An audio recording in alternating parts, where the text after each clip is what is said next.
Good morning. I hope you'll pardon me. I'm a little bit nervous. My name is Charles L. Brown.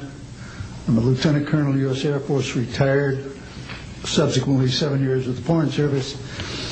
I like the name Charlie Brown, a gentleman by the name of Charles Schultz, of great talent, sort of elevated the name, if you will.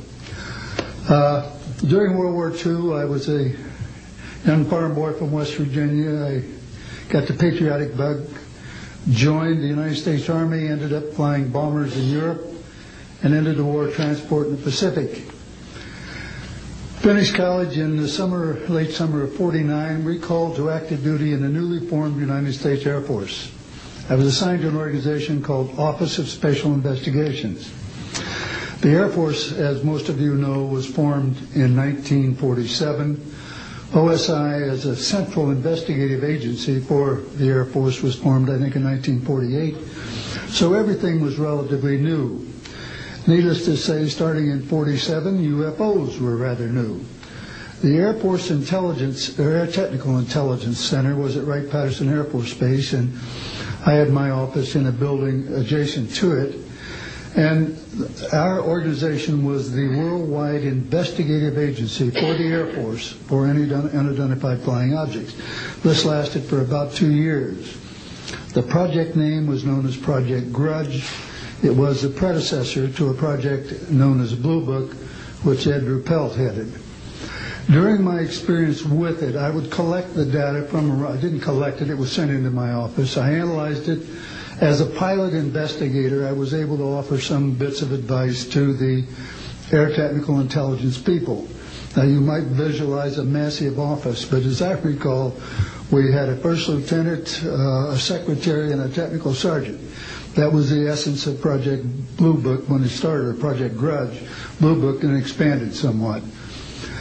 During the review as an analyst of these various documentary reports, if you will, or documents, I became clearly convinced that there was substance to what was being reported, in that we had ground visual, ground radar, airborne visual, and airborne radar confirmation of some of these sightings.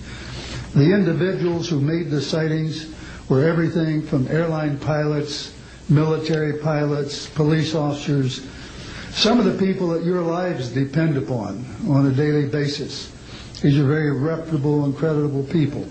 I hope that the testimony here from very credible people will convince you of that and will further Steve Greer's disclosure project, in that pressure needs to be brought to bring this to the attention not only of the Americans, but of people all over the planet. These vehicles have been seen and confirmed all over the planet. I am willing to sign a sworn statement or testify to my judgment and to what I have observed. Such things do exist. Please believe me. Please believe those who follow me. Thank you.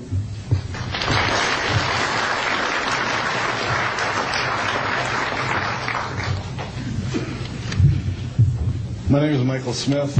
I was in the Air Force, a sergeant, from 1967 to 1973. I was aircraft control and warning operator. While I was assigned to Klamath Falls, Oregon, in early 1970, I arrived at the radar site, and they were watching a UFO on a radar that was hovering at about 80,000 feet. It sat there for about 10 minutes and then slowly descended until it dropped off the radar. It was gone for about 5-10 minutes, and then instantly reappeared at 80,000 feet, stationary.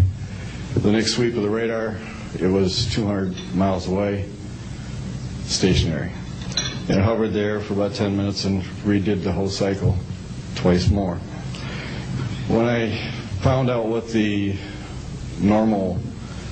normally do when you see a UFO, I was told that you notify NORAD, you don't necessarily write anything down, you don't write anything down, and you keep it to yourself. It's a need-to-know basis only. And And NORAD one night called me about later in the year to let me know as a heads up that there was a UFO coming up the California coastline. I asked them what I should do about this. They said, nothing, don't write it down, it's just a heads up. And then late 1972, while stationed at the 753rd Radar Squadron in Sault Ste. Marie, Michigan, I received a couple panicky calls from police officers who were chasing 3 UFOs from Mackinac Bridge up I-75. So I immediately checked the radar, confirmed that they were there, called NORAD, and they were concerned because they had 2 inbound B-52s going to Kinchlow Air Force Base. So they diverted them because they didn't want any proximity of the 2. And that night I answered many calls from the police department, sheriff's department and stuff. And my standard response was that there was nothing on radar. And I will testify to this under oath to a congressional hearing.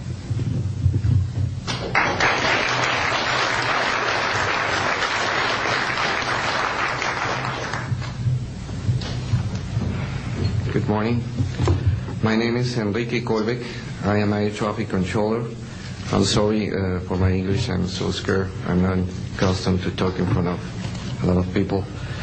I'm here because I'm being a witness in a voluntary way on my work.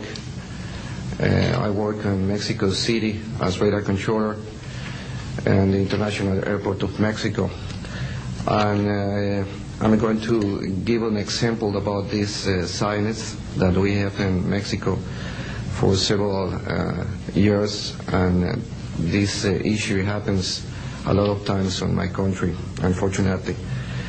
For example, in March 4, 1992, we detected 15 objects west side of the Toluca airport, that is very close of our international airport at 50 miles more or less.